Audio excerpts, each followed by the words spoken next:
All right, so on 13, 14, and 15, we are still proving trigonometric identities.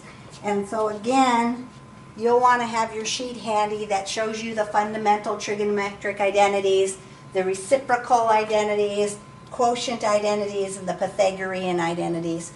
And so those are the main ones we've been working with so far. We'll get to the rest of them later. And so this time we're going to prove our identity where we have one fraction plus another fraction. And usually when you have that, we want to start by finding your common denominator and combining those two fractions into one fraction. Since my denominators are totally different, I'm going to have the cosine of x times 1 plus the sine of x on the bottom. And on the top, basically, I'm going to take this times this and that times that. So if I multiply that out, I'm going to get 1 plus, and then I'm going to have the sine of x and another sine of x, so 2 sine of x plus the sine squared of x. Better extend my line. Here, cosine times cosine is going to be cosine squared of x. And so in this case, when I did my fraction, all I really did is just do algebra. So we started just doing algebra. So next thing, if I want to look at that and I want to simplify that, just look and see here what looks like a good thing to do. Looks like on here, if I look here, I have sine squared plus cosine squared. And so if I have sine squared plus cosine squared, I can replace that with 1, right? So I am going to have 1 plus 2 sine of x. This is going to change to plus 1 over the cosine of x and 1 plus the sine of x. And that would be one of my Pythagorean identities. And then looking at that, I'm just going to go ahead and combine my like terms. So I have 2 plus 2 sine of x over cosine of x and 1 plus sine of x. Again, that's just algebra. I combine my like terms. And then another thing I'm going to do, which is just plain algebra, is notice both of these have 2's. So I could factor the 2 out of there. So I'm going to have 2 times 1 plus the sine of x over cosine of x and 1 plus the sine of x. Which again is basically just algebra factoring that out. So here I can go ahead and cancel. I'm going to move that up here because I wrote too big again. I'm going to have 2 over the cosine of x, which again was just plain old algebra. I just canceled. So I'm going to make this 2 times 1 over the cosine of x, algebra again. And 1 over the cosine of x is going to be the secant of x. So I'm going to have 2 secant of x, and this one is going to be one of my reciprocal identities. So sometimes in there you end up doing a whole lot of algebra and simplifying to get to the end, and really not a whole lot of your identities.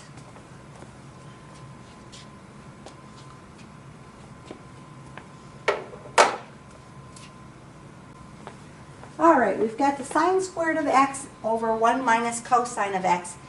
And I'll have that binomial on the bottom, 1 minus cosine of x. A lot of times when you have a binomial on the bottom, you can multiply by the conjugate and it simplifies our expression. So if I have the sine squared of x over 1 minus the cosine of x, what I'm going to do is multiply by 1 plus the cosine of x. And I'm going to do that both on the top and the bottom of my fraction. Just plain algebra. I'm going to just leave the top how it is. So I'm going to have the sine squared of x, and I'm going to have 1 plus the cosine of x. The bottom I'm going to go ahead and FOIL out. So 1 times 1 is 1. I'm going to get plus cosine of x and minus cosine of x. That's why I did the conjugate, so I could cancel the middle term. And then I'm going to get minus cosine squared of x. Again, we just did plain old algebra. Hopefully you recognize when you get 1 minus cosine squared of x that you have that Pythagorean identity. Sine squared plus cosine squared equals 1. So 1 minus cosine squared of x is equal to the sine squared of x.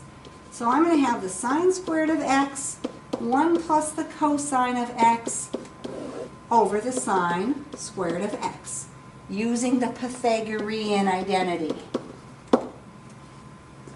And then if you look at that, you say, oh, I can cancel this out, and I get 1 plus the cosine of x. Again, that's just plain old algebra.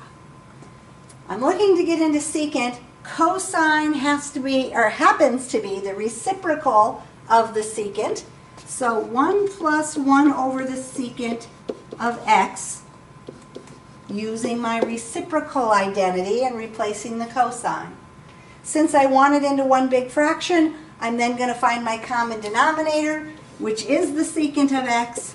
So here I'm going to get the secant of x plus 1. When I put it all into one big fraction, that was just plain old algebra. And now I have my identity equal to the other side that they wanted you to have.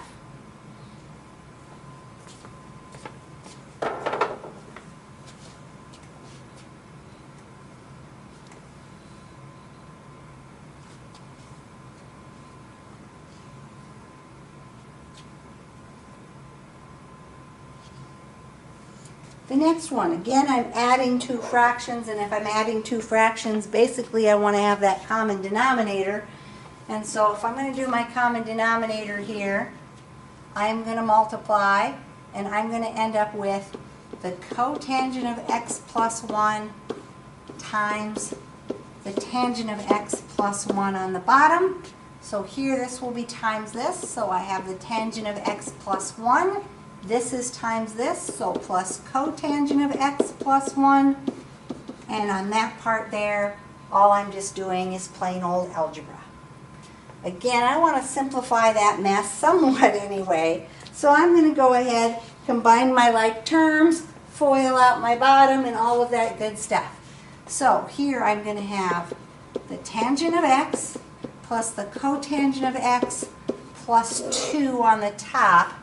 If I FOIL this out, I'm going to have cotangent of x, tangent of x, plus cotangent of x, plus tangent of x. 1 times 1 would be plus 1. And again, that's just plain old algebra. Now, here, where I have the cotangent of x, tangent of x, I can use my reciprocal identity and plug in for one of those. So the top I'm just going to leave alone for now. Tangent of x plus cotangent of x plus 2.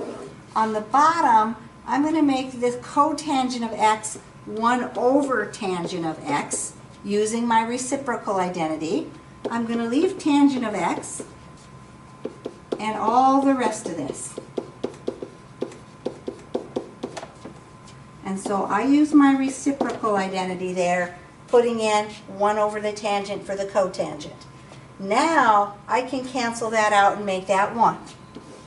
So 1 plus 1 is going to give me 2. If I rearrange the order of my bottom, I'm going to have the tangent of x plus the cotangent of x plus 2, and then again tangent of x plus cotangent of x plus 2.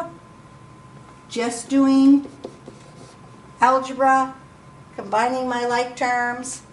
Then I end up with the same thing over the same thing, and when I have the same thing over the same thing, my answer is going to be 1, which again, I just did algebra in order to get. So again, a lot of times when you're adding fractions, you're going to start by finding your common denominator and making one big fraction, and then just continuing to simplify wherever you can. And we ended up having the exact same thing over itself, which is equal to 1.